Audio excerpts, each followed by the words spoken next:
छत्तीसगढ़ में social media चुनावी युद्ध का मैदान बन गया है। बीजेपी और कांग्रेस अपने अपने सोशल मीडिया अकाउंट पर एक दूसरे पर निशाना साधते हुए नजर आ रहे हैं।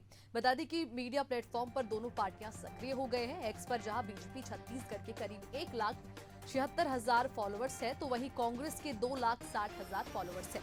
बीजेपी का कहना है कि कांग्रेस की विश्वसनीयता समाप्त हो गई है। आम जनता को कांग्रेस पर भरोसा नहीं रहा है। आम जनता को अगर किसी पर भरोसा है तो वो नरेंद्र मोदी और भाजपा के ऊपर है।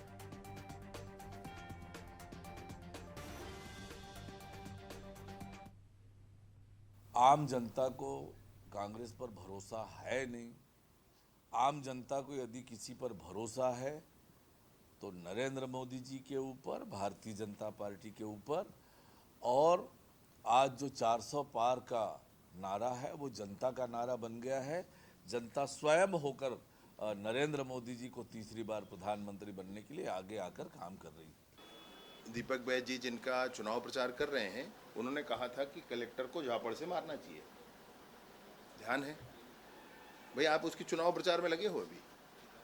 तो एक साधारण सांकेतिक कोई विषय होता है, उस विषय पर कितनी गंभीरता होनी चाहिए और इस विषय पर गंभीरता कितनी होनी चाहिए। अगर है तो उनसे भी पूछा जाए कि क्यों कहा था आपने, क्यों कहा था बच्चों को कि अगर कलेक्टर को झापड़ से मारो और पुलिस को ये मारो, ये सब क्या बातें होती।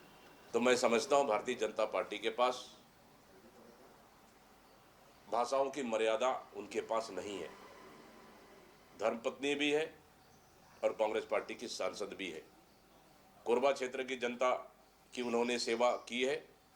निश्चित रूप से कहीं न कहीं इस तरह की भाषा का प्रयोग कोरबा की जनता के लिए बड़ा अपमान है।